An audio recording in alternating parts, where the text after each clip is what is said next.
Welcome everybody. In just a moment, we'll get started. We're just going to give folks a little bit more time to pop on in.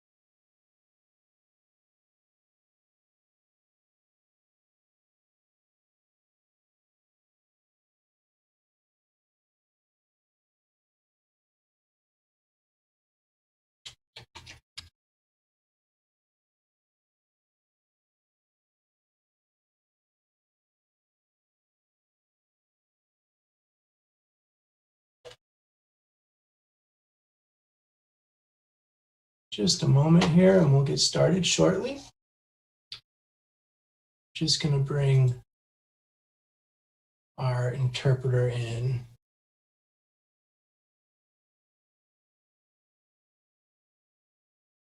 Here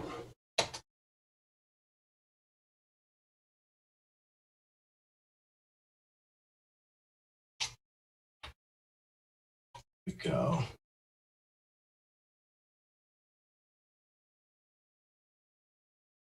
Thank you. Do you want me to read the statement? Okay, Viria, you are now in interpreter. Do you want me to read the statement or I go ahead and I accept the interpreter?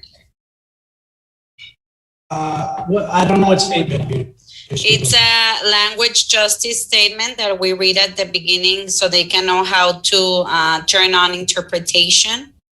Please. Yes? Yes. Okay. Let me know if you're ready, if I start right now or... Okay, right now. Yes? Okay. Hi, my name is Viria Sosa. I am here with the Community Language Cup, and we are here to help create a space for language justice. What that means is that we want to create a space where everyone can participate and engage in the language of their heart or the language that they feel most comfortable in. We will use simultaneous interpretation to create this space. When I finish saying this in Spanish, we will turn on interpretation and you will see a globe icon that says interpretation. If you are not fully bilingual, we ask that you select your preferred language. If you are bilingual, feel free to listen to everyone in their language. When you select your language, you can check mute original audio so you don't hear both languages at the same time. Hola, mi nombre es Viria Sosa, estoy aquí con la Community Language Cup y estamos aquí para ayudar a crear un espacio donde practicamos la justicia del lenguaje. Lo que eso significa es que queremos crear un espacio donde todos puedan participar e involucrarse en el idioma de su corazón o en el idioma en el que se sientan más cómodos. Usaremos la interpretación simultánea para crear este espacio. Cuando termine de decir esto, activaremos la interpretación y verá un icono de globo que dice interpretación. Si no es completamente bilingüe, le pedimos que seleccione su idioma preferido. Si es bilingüe, puede escuchar a todos en su idioma. Cuando seleccione su idioma, puede hacer clic en silenciar el audio original para que no escuches ambos idiomas al mismo tiempo. Please select your language and I will check to make sure you can hear me. Thank you. Okay. I have you set up for English to Spanish interpretation. Okay. Now I'm going to move into English myself. Okay. Yes, I can hear you in the English. Mm-hmm. Okay. Let's get started. I want to also turn on the live transcript for those that's helpful too. Good evening, my name's Pete Yango, Senior Community Engagement Specialist with Fort Collins Utilities, and I'm excited to welcome you all this evening to hear about the Canal Importation Basin drainage updates, some information related to our master planning processes. We've got a really simple agenda this evening where we're going to introduce you to the basin, and we're going to share about some proposed updates and then have plenty of time for question and answer.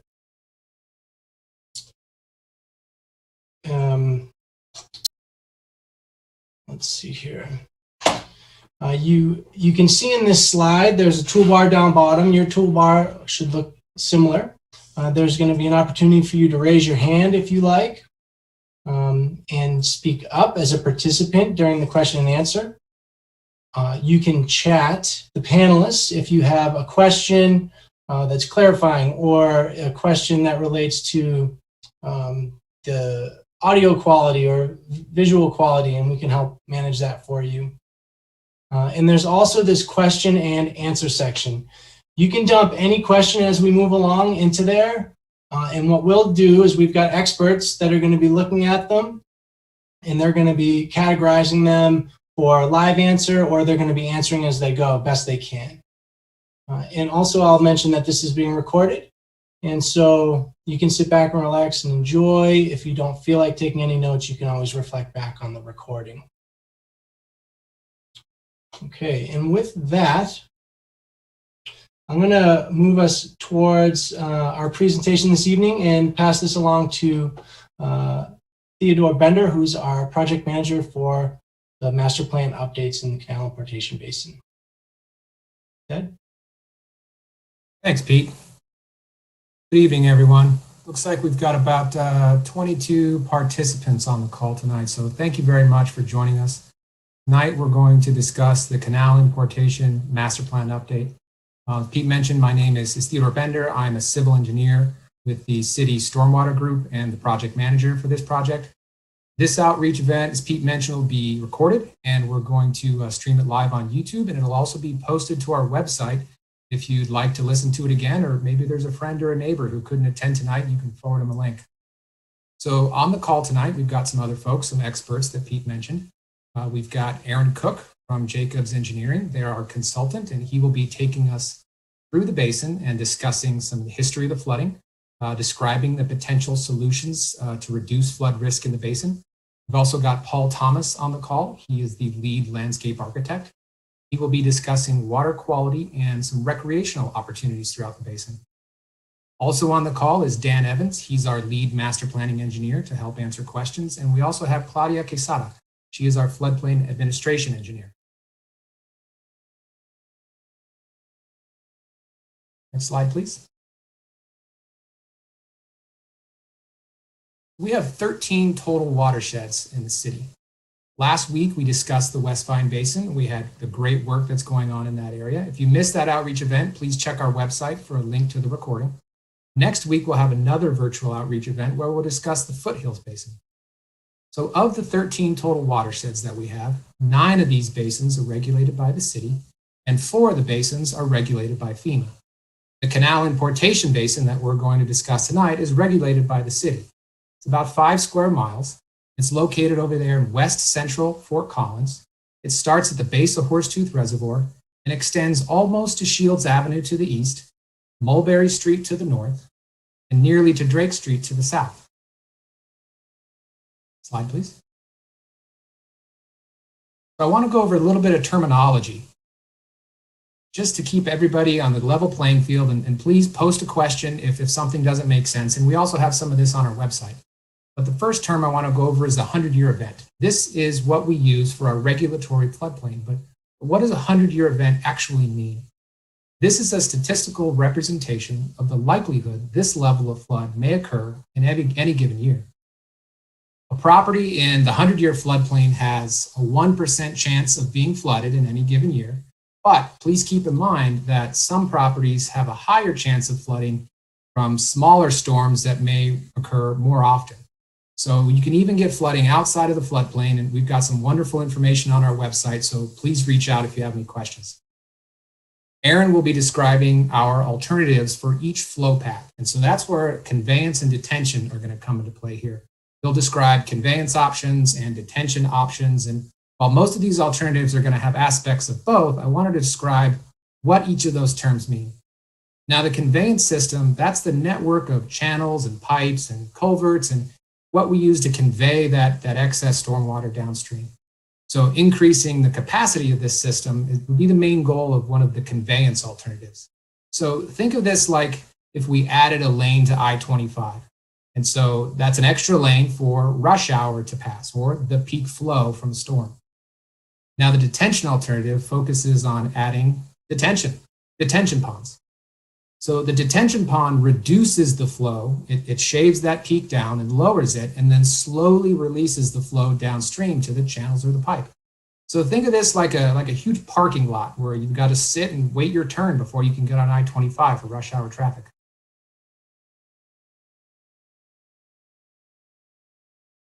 Here's our first poll question. So we'll pause a little bit with the presentation and make this a little bit more interactive. So on the slide there, you'll see at the north is a Mulberry flow path. You should see, Pete, can you put up the other polling question, please? The polling question for, there we go, perfect. So which flow path is nearest your home? So this map shows the different flow paths within the basin. At the north there, you see the Mulberry flow path right along that street, Plum Channel along Plum Avenue. You see Elizabeth flow path, which is located over there near the West Campus shops. The Clearview Channel starts up near Overland Park and ends in Avery Park. Then you've got the longer Canal Importation Channel. And that one drains through Red Fox Meadows and all the way to the Spring Creek. We'll give it just a couple more seconds here for everybody to log their answers. Looks like we've got a handful of folks near the Canal Importation Channel. The last flow path way to the south is the Manchester-Scarborough flow path. We don't have a mapped floodplain there, but it starts at the Brown Farm Detention Pond and moves straight to the east until it reaches Roland Moore Park. All right, is that everybody, Pete? 9 of 13 have entered an answer, and so I'd say going once, last chance. And if you're not sure, I've got a slide lined up here to help you locate where you are in relation to the floodplains. We'll talk about that next. And going twice, and I'm going to go ahead and end the polling. All right, so most folks, 4, live near the Canal Importation Channel. We don't have a lot of flooding problems down there, but we're definitely looking at what we can do to reduce the flood risk. Slide, please. So if you're unfamiliar with the city floodplain or where it's located in the Canal Importation Basin, please take a look at our website. We have a wonderful suite of online GIS platforms for the public to use. Above here is as a screenshot. This is FC Maps website where you can pan and zoom and find your home, your school, your business, really anything you'd like. And you can zoom in, zoom out, see where you are in relation to the floodplain. So we've got Claudia, she's one of our wonderful floodplain administrators who can help answer any questions for you. So let's dig a little bit deeper on our stormwater master planning process and why we're updating the selected plan for this basin now. Slide, please. The city master planning process can really be divided into 4 steps. So we'll begin with hydrology for the area.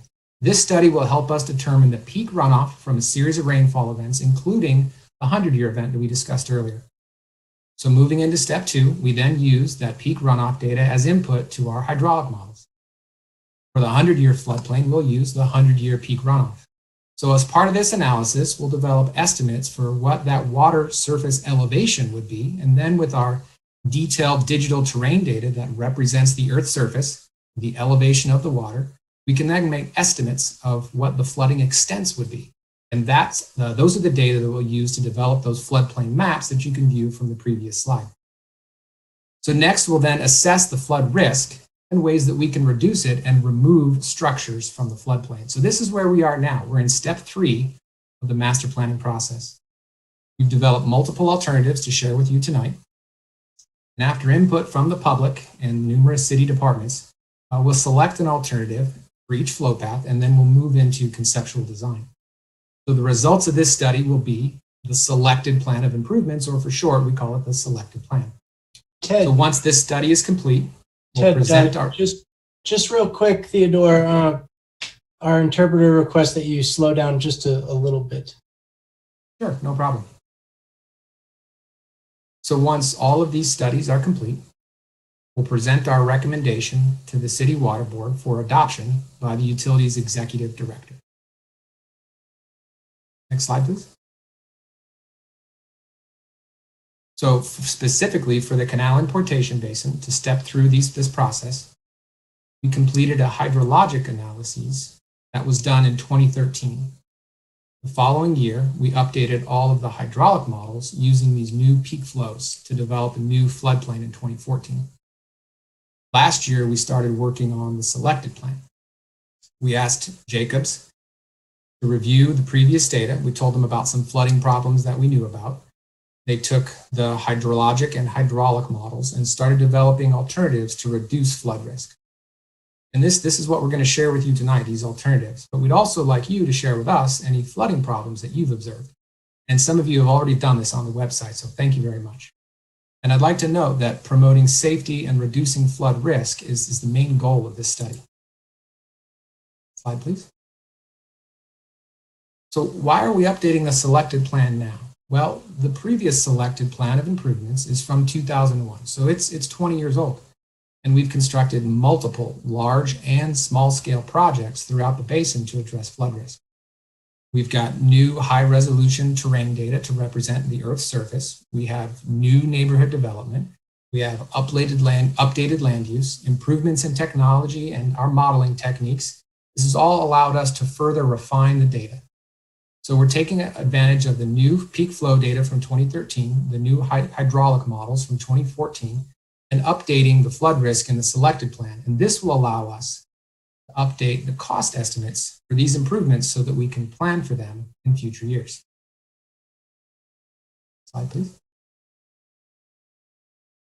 So this slide has my contact information. We have 2 websites set up with some wonderful information for you. Now, the first link above will take you to our stormwater master planning website. This is where you can go to learn more about our process. You can drill down to each basin webpage and learn about flooding history, past projects, previous studies. I've got some great information out there on the Canal Importation Basin. And for this current project, we've stood up a separate website through the Our City platform. Now, this page has project-specific data for the selected plan update, has all the current documentation, all the reports, they're all available for download. And it's through this website that you can place a pin on a map. You can tell us about flooding that you've seen in the basin. You can really tell us about any observation that you'd like to pass along.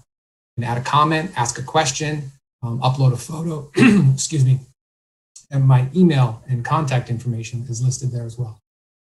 So now I'd like to pass it over to Aaron, and he'll tell you a little bit more about the flooding history and the alternatives we've developed. All right, thanks, Ted, and thanks for that great introduction on the basin and where we're going with this project. So I just wanted to start out with a kind of a brief outline here of more of the technical presentation on the Canal Importation Basin, and we're going to start out with an overview of the basin and go into a little bit more detail beyond what Ted provided, and talk about some of the flooding history within the basin. I'll also talk about some of our project goals, problem areas and potential solutions. And then Paul with the stream is going to talk about some water quality and amenity opportunities. And then we'll follow that up with some questions and answers. So as Ted showed before, this is the Canal Importation Basin located in West Central Fort Collins. And I'm going to zoom in and walk through this basin in just a little bit more detail. So as we saw with the poll question, there are 6 primary flow paths within this basin, and we've come up with alternatives to solve problem areas along each of those flow paths. So starting from north to south, we have the Mulberry flow path along Mulberry Street. We also then have the Plum Channel flow path. And then just to the east of that, we have the Elizabeth Street flow path. As we continue kind of in the middle of the basin, this is the one that starts at the Overland Park works down towards Avery Park. This is the Clearview Channel flow path. And moving a little bit further south, we have the Canal Importation channel flow path along the Canal Importation channel. And then Ted also briefly mentioned the Manchester Scarborough flow path, the furthest south within the basin. So this one doesn't have a city designated floodplain, but we're looking at alternatives to solve some of the known flooding issues in that area as well. One of the unique things within this basin is that there are three canals traversing the basin. So I'll work from west to east on this one. The first one that we have is the Pleasant Valley and Lake Canal, the PV&L Canal, which is kind of at the upper end of a lot of these flow paths. And then as we go to the other side, the east side of the basin, we have the New Mercer Ditch and the Larimer County Canal number 2. And all of these canals play a big part in some of the known problem areas and potentially some of the solutions that we've come up with. So kind of taking a step back and looking at the known flooding history within the basin, there's a long recorded history of flooding in the basin going all the way back to 1938. I'm not going to read everything on this slide. I think what's important is that, it has been documented and we're developing alternatives to help resolve these flooding issues. So, many of you who are on this call may have been, living in your house in 2018, and on May 22nd, 2018, there was a large rain and heavy hailstorm event that caused flooding. So you guys have probably experienced some of that flooding within your basin or within your neighborhood.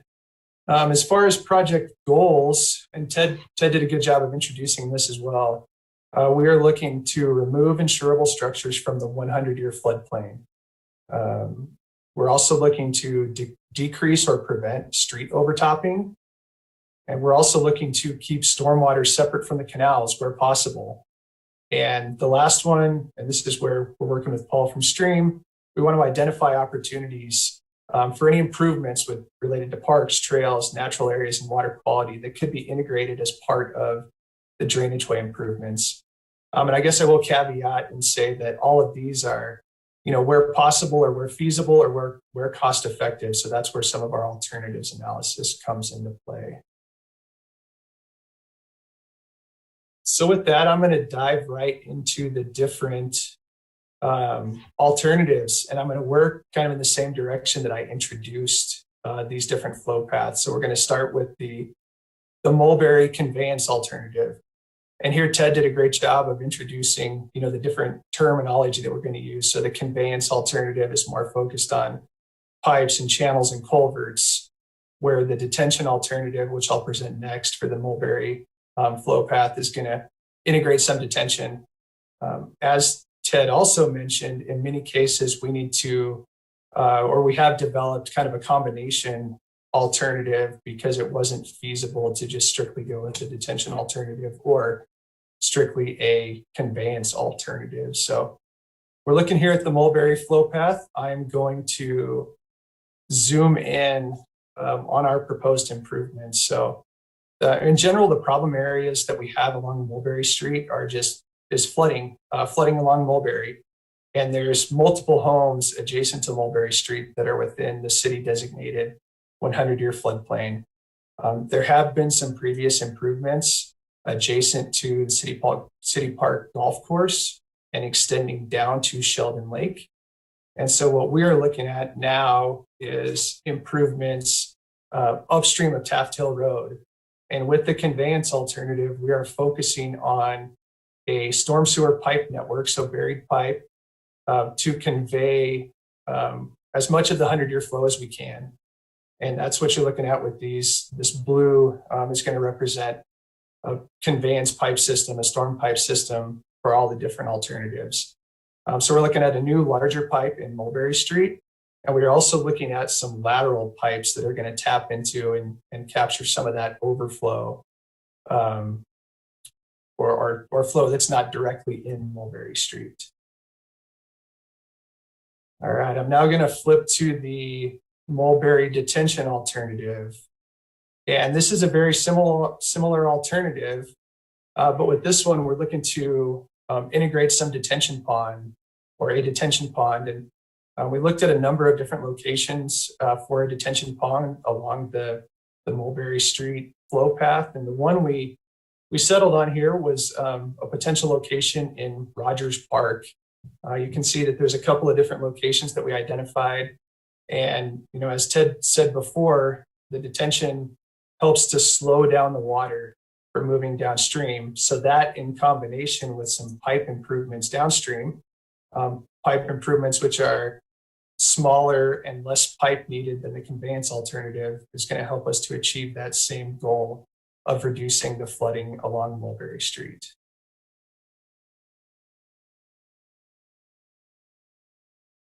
So the next flow path we're going to focus on is the Plum Channel flow path, and we'll start again with the conveyance alternative. So at a zoomed out view, the Plum Channel begins upstream at the Happy Heart Farm area and extends downstream to the Glenmore Detention Pond, which is a detention pond that has been previously improved as part of the SIPO project.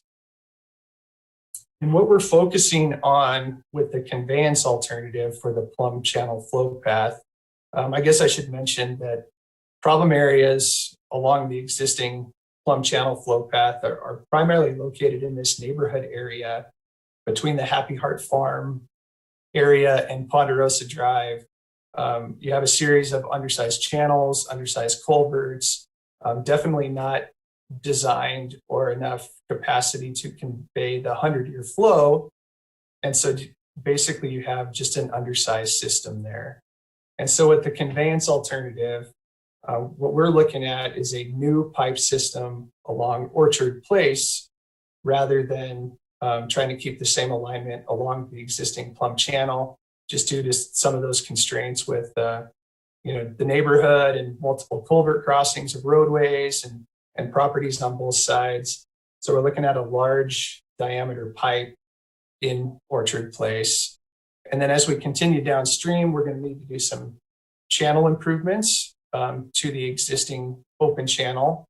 And then, as we mentioned before, we may have to combine our conveyance alternative with some detention.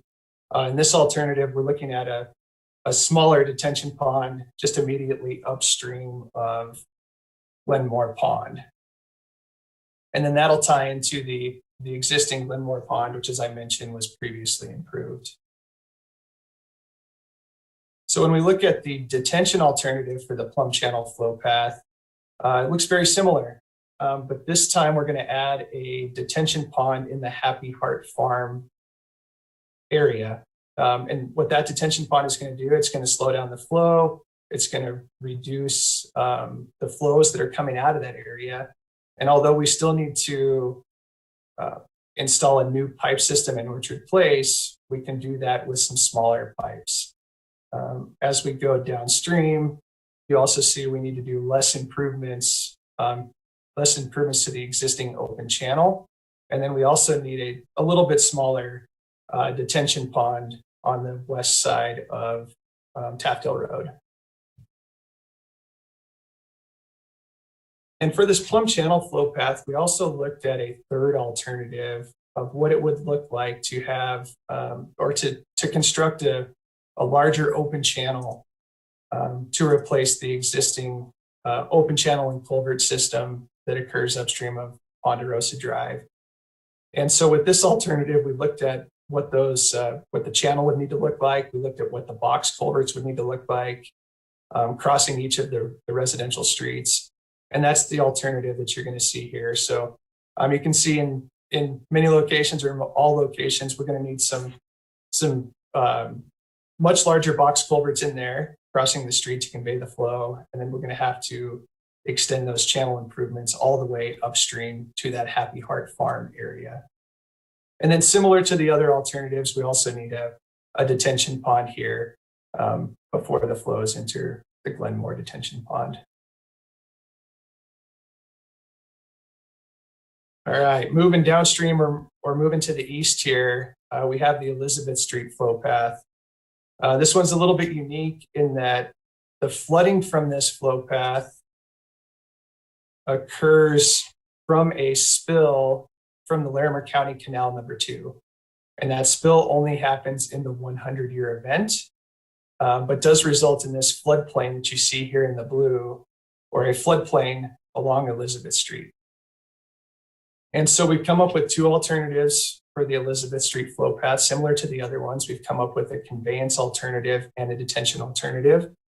And in this conveyance alternative, I'm going to zoom back out. In the conveyance alternative, we are looking to take that flow that spills from the Larimer County Canal number 2 and divert it over to the Canal Importation Channel. And that's what you see with this blue line here. Because we are taking more flow to the Canal Importation Channel, we need to offset that flow by improvements upstream on Canal Importation Channel. And that looks like a 19 acre-foot detention pond further upstream, as we have shown here in this red shape. So the second alternative that we evaluated for the Elizabeth Street was the detention alternative. And again, very similar between the 2 alternatives. But with this one, we bring in an underground detention pond along Elizabeth Street. And that would likely need to be underground just because the area is developed. But that would reduce the peak flows and let us have a lesser pipe system to divert the flow to Canal Importation Channel. Similar to the previous alternative, we would need a now smaller detention pond upstream on the Canal Importation Channel. We also evaluated a third alternative to address the spill, the flooding from the Larimer County Canal number 2 to Elizabeth Street. And that's the alternative shown here. And what we were trying to do here, we're calling this one the canal diversion alternative. We were trying to, or what this alternative achieves is to prevent stormwater from getting into the Larimer County Canal number 2, rather than addressing the flow as it spills from the Larimer County Canal number 2. So this would be a pipe diversion from north of Elizabeth Street all the way to the Canal Importation Channel. So kind of similar in scope and size to what was recently constructed with the SIPO project. And again, again, similar to the other alternatives, we would be looking at a proposed detention pond to offset or to store that flow before it gets into the Canal Importation Channel.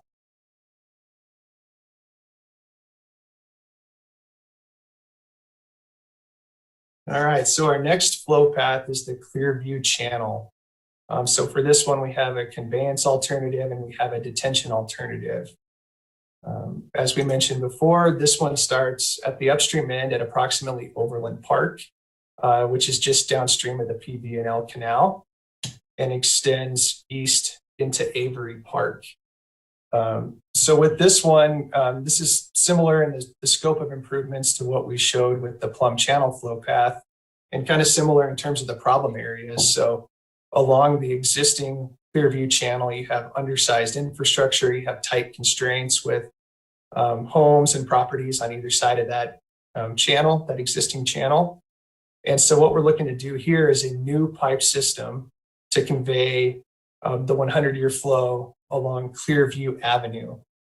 And that pipe system would continue to the east, cross South Taft Hill Road, and discharge that stormwater into Avery Park. Avery Park is an existing open channel system, which can convey these flows, but we would have to install one new culvert under Castle Rock Drive, and then we'd be looking at some modification to the outlet structure to Avery Pond to discharge the water back into the SIPO pipe that takes the flow back to the Canal Importation Channel. If we flip over to the Clearview Channel detention alternative, very similar to the conveyance alternative, but this time we're also evaluating or considering improvements to the existing detention pond at Overland Park.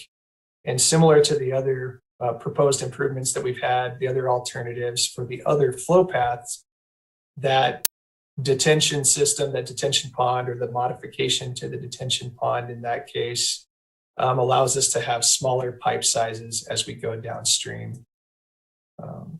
And again, we would take the pipe improvements downstream of South Taft Hill Road into Avery Park.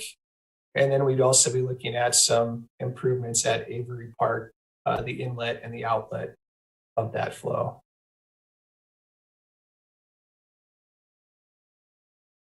All right, the next flow path, moving to the south, is the Canal Importation Channel.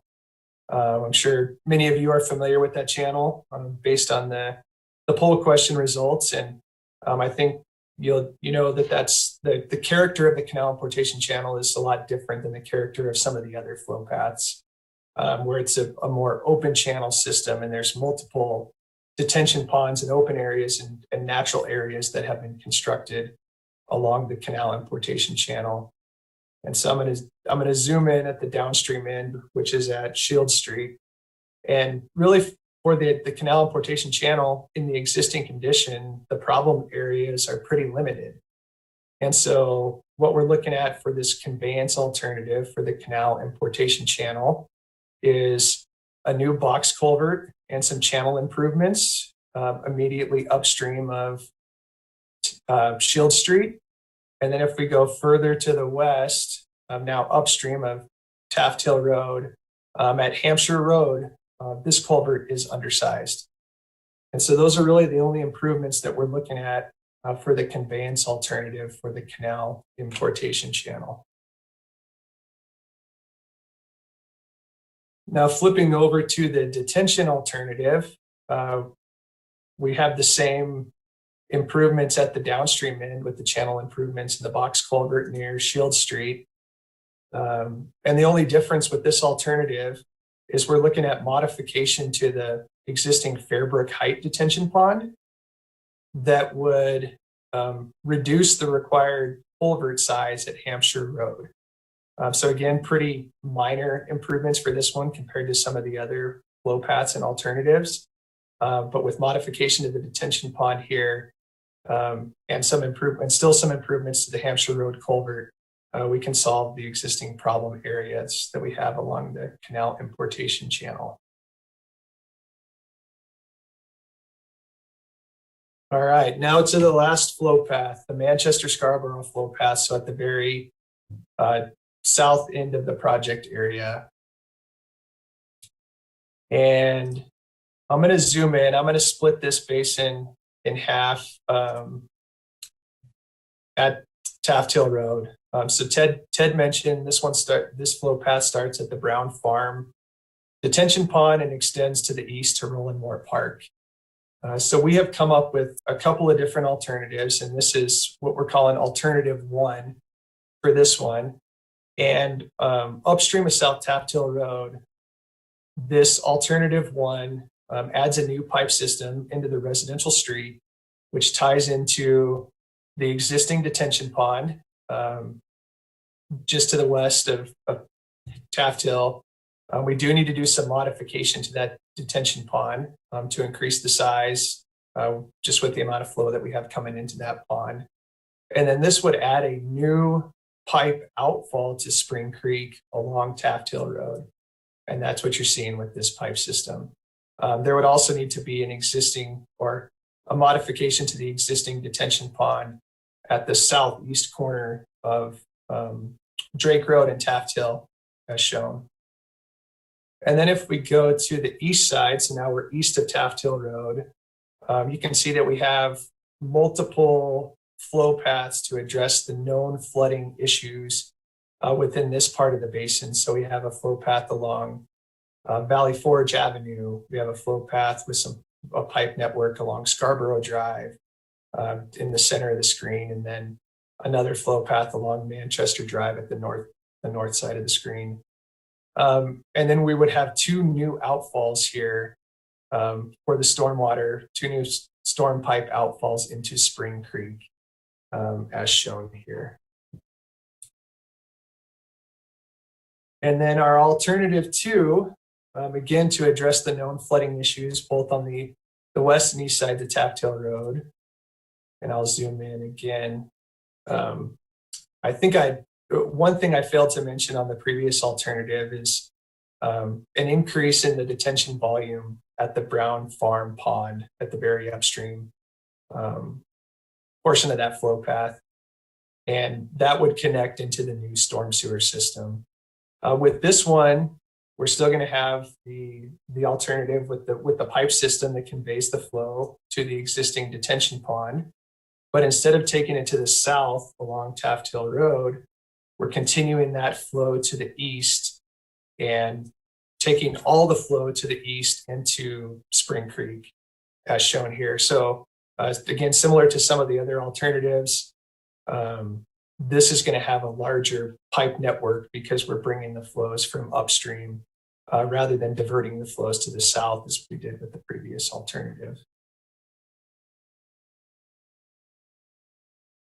All right, so with that, I'm going to pass it over to Paul to talk about some water quality and other amenity opportunities. Thank you, Aaron.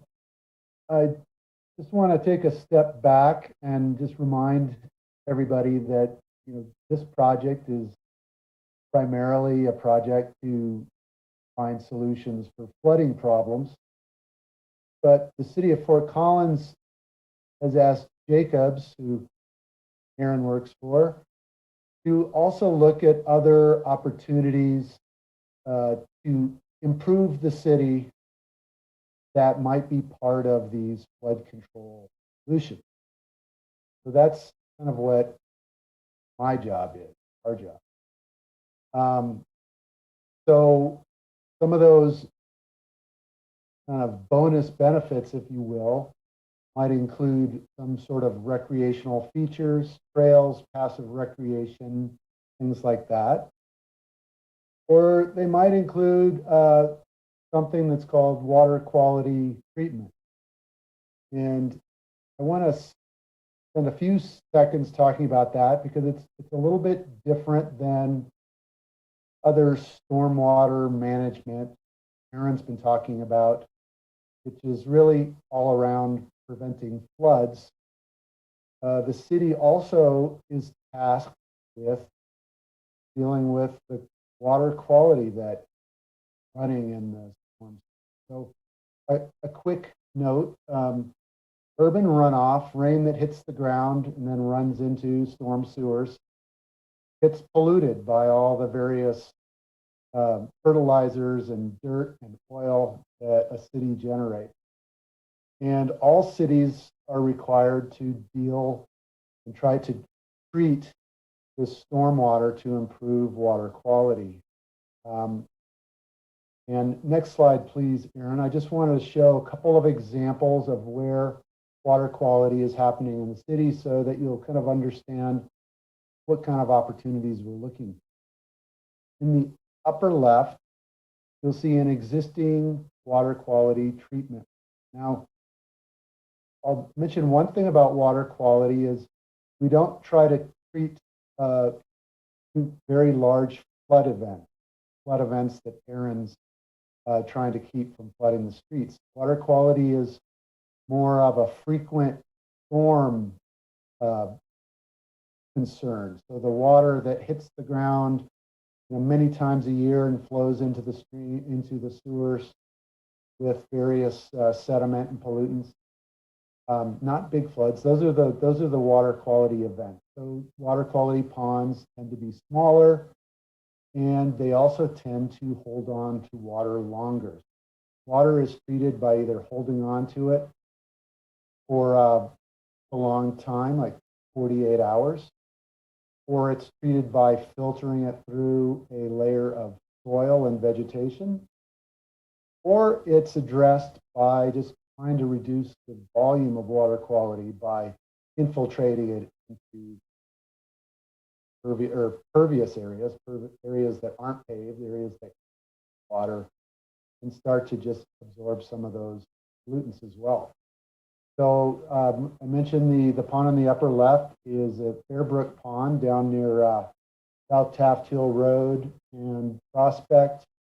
And you can see off in the kind of in the center of the picture, there's a concrete box. So a very shallow pond that allows the water to sit. It not only settle out pollutants, but also get taken up by vegetation that way also. So that works really great. Those are the kind of opportunities that we're looking for. Some of the places where we're looking for those opportunities are in places where other drainage facilities exist, like the picture on the upper right. That is actually Fairbrook Heights Pond, which is already geared to reducing flooding, but it doesn't have the infrastructure or adaptations required to hold those smaller events for a longer period of time to clean up the water that comes in those. So that's an opportunity, or a type of opportunity. And then the picture in the bottom is actually an existing what's called retention pond, so it has water in it all the time, as opposed to the right, which dry most of the time. So these retention ponds, in some cases, can be the capacity can be increased to allow more stormwater in these water quality events to be held within that pond, thereby allowing that sediment fall out. So let's go back to the map, please, Aaron, the next slide. And so we've identified 6 opportunities within these alternatives that Jacobs has developed. Some of these are opportunities for water quality and some are for recreation. So I'll just go through them. Opportunity number 1, often in the northwest corner of the map, is in that area that Aaron described, the Happy Heart Farm. There's proposed development in that area, which will require a detention pond. And the proposal here is to create a detention pond that not only accommodates flood waters, but also that is adapted to provide the water quality treatment that we need in those frequent, smaller. Number 2, which is actually kind of that trail, that dotted line that goes between 1 and 2, is a proposed trail system that would accompany one of the alternatives that Aaron just talked about, the channel alternative for the Plum flow path. So in that alternative, it was necessary to acquire land to create that larger channel. And this opportunity just identifies the possibility of adding a trail, pedestrian trail, along that channel to provide an amenity for the city. So some of these opportunities will go into the decision-making process, how, which kind of value. Another sort of recreational benefit opportunity is number 3, which is the Plum Detention Pond. Now, this is actually a detention pond that is no longer fully needed due to some of the improvements that Aaron described that have happened in the city. This detention pond is not needed at its full capacity. So there are opportunities here for potential recreational improvements in that.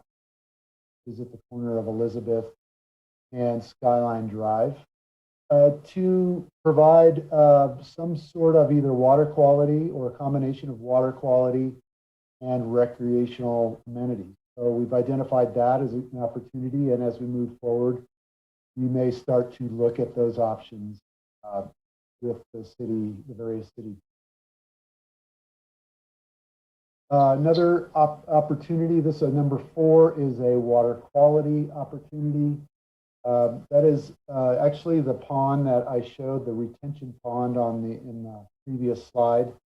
where I mentioned the possibility of actually increasing the capacity of that pond to contain more stormwater in more frequent events, so that the water, more water quality can occur. Excuse me, Paul. Yes. We just want to make sure we have enough time for questions.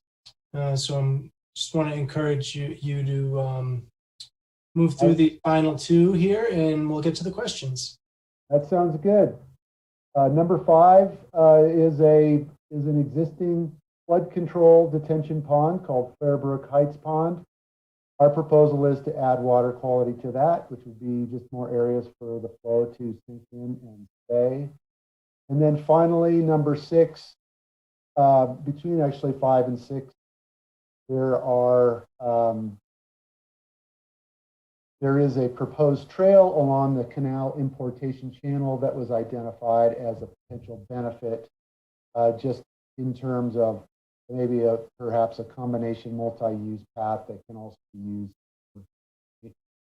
So with that, I'll turn it over to you, Pete, and questions, etc. Thanks, Paul. And I know some people have been asking questions all along, which has been great. If you do have a question now, you've been saving it up because you want to raise your hand, because it'd be easier for you to voice that question. Go ahead and raise your digital hand. You'll see there's a function on your toolbar for you to do that. Or you can continue to put questions in the chat, or excuse me, questions in the question and answer section, and we'll get to those for you as well. And so while you're thinking about those questions, just to reiterate, the information that's on the screen right now, we've got lots of resources on the webpage.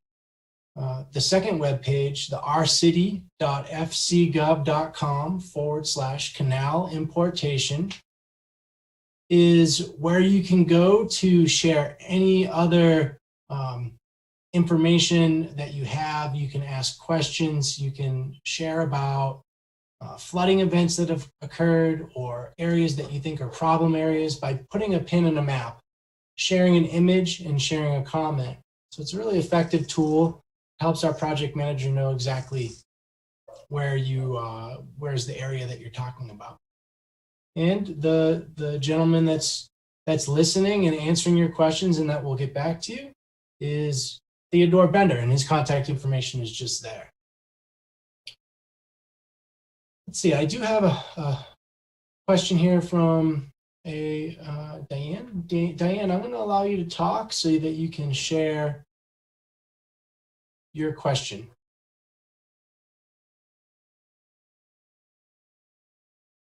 Okay. So I take it with the Browns Farm Detention Pond A, you're talking about digging it deeper? If you're increasing the size of it, I'm assuming that there's no place to increase it, to make it bigger, so you would have to make it deeper. Is that correct? Aaron, could you jump on and speak a little bit to this question, please? I beg your pardon? Oh. Yep. Yeah, Diane, that's a good question, and that's correct. We would have to look to make that basically a deeper kind of a hole in the ground to be able to get the detention volume that we're looking at there. And so you're then planning to go under PVL, PVL to put a pipeline, to put a outflow on that thing? Yeah, let me go back to this slide here, and then I can zoom in on that area. So the PV&L is at the very western end of this flow path. Right. And so right now the outflow goes into PVL. Yes, so there's an existing detention pond. I'm not sure. Can you guys see my hand on the screen? Yes. Okay. So there's an existing detention pond here that I'm circling. Right. And you're correct. That pond does there's a pump system that takes the flow back to the PV&L canal. Right now, it's just a pipeline. The two things are only a few feet apart, and there's just a pipe. Okay. And Diane, we're not proposing any modifications to that existing detention pond. What we'd be looking at in this red rectangle here. You're looking at the wrong detention pond.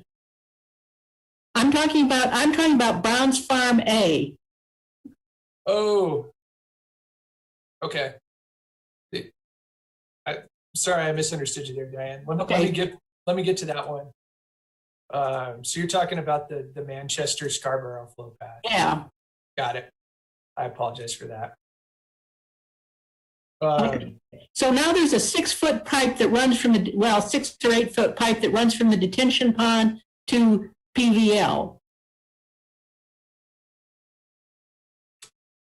Are you talking about in the existing conditions? Yes. So there is an outfall from that pond to the canal. What we'd be looking at with this alternative is to separate the storm flows from the PV&L canal and take that flow underneath and tie it into this new pipe system on the other side. Right, which I'm assuming means that, first of all, you're going to have to come through somebody's yard, because there's no way to get from that detention pond over to Charlet without going through somebody's yard. So I'm assuming you'd have to dig up somebody's yard to do that. Yeah, we'd have to look to see where the best place to do that is, and but we'd likely be going through somebody's yard, and we'd have to work with those people. And then you'd be digging up Charlet to go down Charlet, right? Yes, that's correct. Okay. I live right on the Pleasant Valley Canal, and I am somewhat worried about the future of the Pleasant Valley Canal, because in 1997, the storm set right over the canal and filled it with water. Well, if you disconnect, just a second, if you disconnect those two, I'm afraid that what's going to happen is, if you have a significant storm, the canal is shorter on the Charlet side, on the Cheviot side, than it is on the other side. We're going to have water rolling down into our houses again, because there's no place for it to go in the canal, because the canal is nowhere near as well maintained as it was 15 years ago.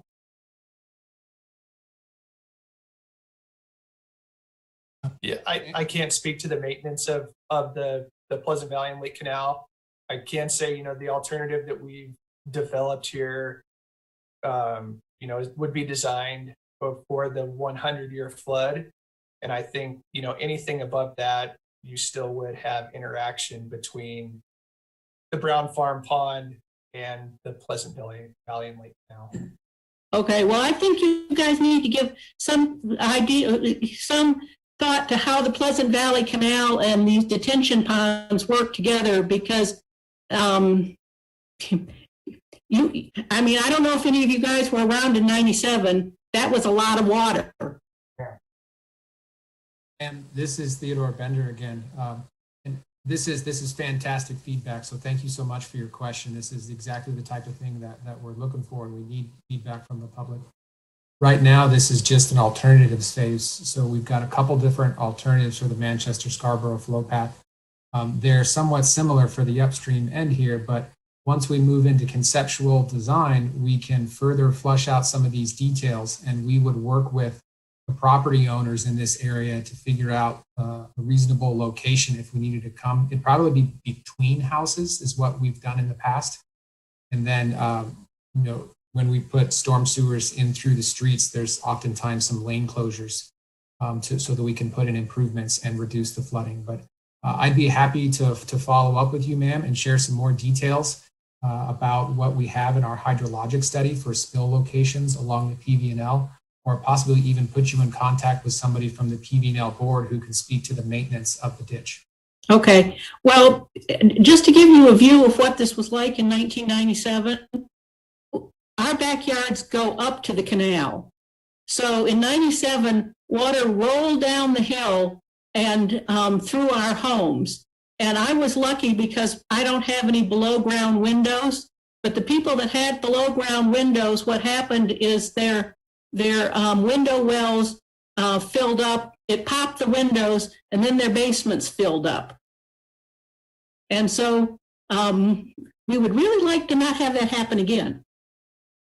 Yes, that sounds terrible. I completely agree with you, ma'am. That would not be a situation any of us would want to go through. I think I've got your email address here from the registration for the webinar here. And if you're okay with that, I'd love to follow up with you and chat a little bit more about this. That would be great. Thank you very much. Got one more question here from Mr. Doug Ernest. I can answer this question live. He asks, what is the general time frame in years of completion for these projects? Mr. Ernest, this is just a study right now, and we're working on developing, the alternatives and selecting one that will work, and then moving forward to the conceptual design where we can develop costs.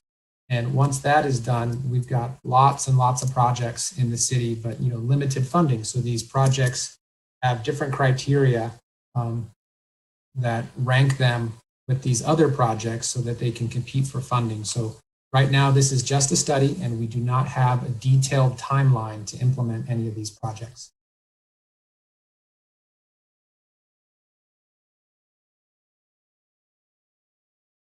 Thank you, Ted. We don't have any open questions at the moment. We are at the top of the hour. We had only planned from 6 o'clock to 7 o'clock, but we've got a great discussion here. If anybody else has some more questions, I'm happy to stay on the call and answer a few more questions for anybody. Is there anything else?